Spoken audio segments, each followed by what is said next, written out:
Hello everyone, welcome back to my channel. आज हम बात करेंगे सामाजिक परिवर्तन यानी सोशल चेंज पे। तो आइए जानते हैं। आप सभी को पता है कि परिवर्तन प्रकृति का एक शाश्वत एवं अटल नियम है। मानव समाज भी उसी प्रकृति का अंग होने के कारण परिवर्तनशील है। समाज की इस परिवर्तनशील प्रकृति को स्वीकार करते हुए मैकाइवर कहते हैं कि समाज परिवर्तनशील एवं गत्यात्मक है।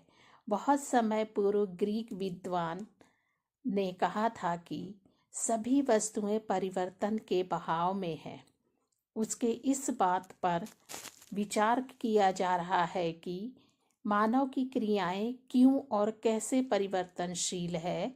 समाज के वे क्या विशिष्ट स्वरूप हैं जो व्यवहार में परिवर्तन को प्रेरित करते हैं। समाज में आविष्कार परिवर्तन कैसे लाते हैं एवं आविष्कार करने वालों की शारीरिक विशेषताएं क्या होती हैं।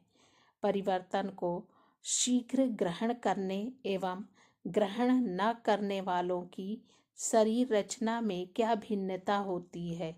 क्या परिवर्तन किसी निश्चित दिशा से गुजरता है? यह दिशा रेखीय है या चक्रीय?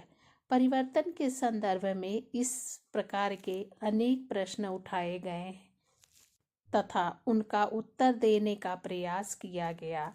मानव में परिवर्तन को समझने के प्रति जिज्ञासा पैदा हुई।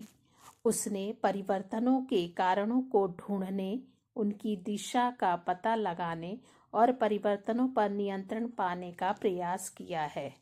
मैकाइवर एवं पेज कहते हैं कि समाजशास्त्रीय होने के नाते हमारी विशेष रुचि प्रत्यक्ष रूप से सामाजिक संबंधों में है। केवल इन सामाजिक संबंधों में होने वाले परिवर्तन को ही हम सामाजिक परिवर्तन कहते हैं। गिन्सबर्ग लिखते हैं कि सामाजिक परिवर्तन से मेरा तात्पर्य सामाजिक ढांचे में परिवर्तन से है। उदाहरण के रूप में समाज के आकार, उसके विभिन्न अंगों की बनावट या संतुलन अथवा उसके संगठन के प्रकारों में होने वाले परिवर्तन से है। सामाजिक परिवर्तन के अंतर्गत निम्नांकित तथ्यों को सम्मिलित किया जाता है।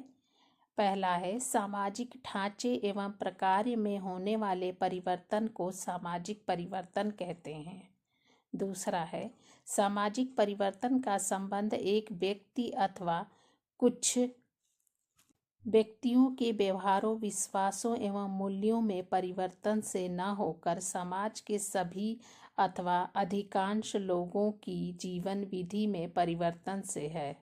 तीसरा है, सामाजिक परिवर्तन का संबंध मानव के सामाजिक संबंधों में परिवर्तन से है। सामाजिक परिवर्तन की कुछ विशेषताएं इस प्रकार हैं। पहली है, सामाजिक परिवर्तन की प्रकृति सामाजिक होती है। दूसरा है, सामाजिक परिवर्तन एक सार्वभौमिक घटना है। तीसरा है, सामाजिक परिवर्तन अवश्याम्भी एवं स्वाभाविक है। चौथा है, सामाजिक परिवर्तन की गति असमान तथा तुलनात्मक है। पांचवा है, सामाजिक परिवर्तन एक जटिल तथ्य है। छठा है, सामाजिक परिवर्तन की भविष्यवाणी नहीं की जा सकती। मैकाइवर तथा पेज ने सामाजिक परिवर्तन के 3 प्रमुख प्रतिमानों का उल्लेख किया है। पहला प्रतिमान है, परिवर्तन का एक प्रतिमान यह है कि कई बार परिवर्तन हमारे सामने प्रकट होते हैं। इस श्रेणी में हम आविष्कारों से उत्पन्न परिवर्तनों को रख सकते हैं। इस प्रकार के परिवर्तन एक बार उत्पन्न होते हैं, फिर भी वे आगे और भी परिवर्तन उत्पन्न करते रहते हैं, क्योंकि इन आविष्कारों में समय समय पर कई लोगों द्वारा सुधार किए जाते हैं। रेडियो, टेलीफोन, वायुयान और मोटर आदि के आविष्कारों के कारण उत्पन्न परिवर्तन केवल आकस्मिक नहीं वरन गुणात्मक रूप से अनेक परिवर्तनों को जन्म देने वाले भी होते हैं। ये परिवर्तन तब तक होते हैं जब तक कि किसी अच्छे एवं नवीन उपकरण का आविष्कार नहीं हो जाता। इस प्रकार के परिवर्तन को रेखीय परिवर्तन कहते हैं, क्योंकि ऐसे परिवर्तन की दिशा एक सीधी रेखा के रूप में होती है। द्वितीय प्रतिमान है।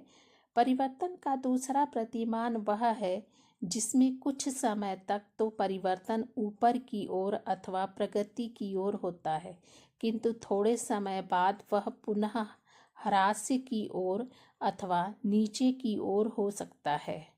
परिवर्तन का दूसरा प्रतिमान वह है जिसमें परिवर्तन पहले ऊपर की ओर होता है और फिर नीचे की ओर। इसे हम उतार चढ़ाव वाला अथवा तरंगीय परिवर्तन कह सकते हैं। तीसरा प्रतिमान है। दूसरे प्रकार के परिवर्तन के कुछ सामान्य ही तृतीय प्रकार का परिवर्तन है। इस परिवर्तन को हम चक्रीय परिवर्तन कह सकते हैं। कई समाजशास्त्रियों ने यह विचार किया है कि परिवर्तन का एक चक्र चलता है। इसे स्पष्ट करने के लिए वे प्रकृति से उदाहरण देते हैं। ऋतु चक्र में हम देखते हैं कि सर्दी, गर्मी एवं वर्षा का एक चक्रीय क्रम पाया जाता है। मनुष्य में भी जन्म, बाल्यावस्था, यौवन एवं मृत्यु का चक्र देखने को मिलता है। समाज एवं सभ्यता भी इसी प्रतिमान का अनुमान करती है। मानव क्रियाओं, व्यवहारों, राजनीतिक आंदोलनों एवं जनसंख्या के सुविस्तृत परिवर्तनों में भी यही प्रतिमान देखने को मिलता है। फैशन, सांस्कृतिक आंदोलन, अलंकरण, सज्जा, सामाजिक मूल्य, लोकाचार, नियंत्रण एवं स्वतंत्रता आदि के क्षेत्र में भी परिवर्तन का यही प्रतिमान पाया जाता है। इस प्रकार समाज में परिवर्तन का एक चक्र की तरह घटित होते रहते हैं। तो ये था सामाजिक परिवर्तन के अर्थ और विशेषताएं और इसके कुछ प्रतिमान जो सामाजिक परिवर्तन को दर्शाते हैं। धन्यवाद।